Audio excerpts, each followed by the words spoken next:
ত্রয়োদশ জাতীয় সংসদ নির্বাচন ও গণভোটকে ঘিরে নির্বাচন কমিশনের সার্বিক প্রস্তুতিতে বিভিন্ন দেশের প্রতিনিধিরা সন্তুষ্ট বলে জানিয়েছেন প্রধান নির্বাচন কমিশনার। অবাধ, সুষ্ঠু ও নিরপেক্ষ নির্বাচন অনুষ্ঠানের জন্য কমিশনের প্রতি তারা শতভাগ আস্থাও প্রকাশ করেছেন বলে জানান তিনি। রাজধানীর গুলশানে দ্য ওয়েস্টিনে বাংলাদেশে অবস্থিত দূতাবাস ও মিশনে কর্মরত বিদেশি কূটনীতিকদের সঙ্গে বৈঠক করেন সিইসি।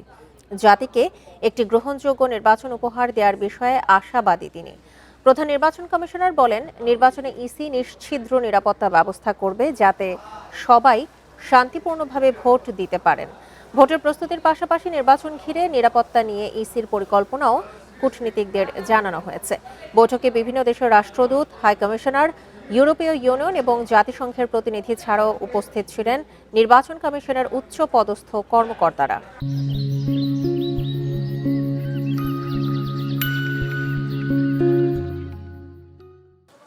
আমরা চাই যে একটা মোস্ট ট্রান্সপারেন্ট একটা ইলেকশন, ক্রেডিবল একটা ইলেকশন, যাতে এখানে কোনো লুকোচুরির কোনো ব্যাপার নেই। এদেরকে আমরা বুঝিয়েছি, সেটা তারা অ্যাপ্রিসিয়েট করেছে। যাদের সাথে আমরা কথা বলেছি, অ্যাম্বাসেডাররা, দে আর ভেরি হ্যাপি। তারা আস্থাশীল যে আমরা ইনশাল্লাহ একটা ক্রেডিবল ইলেকশন আমরা ইনশাল্লাহ উপহার দিতে পারবো।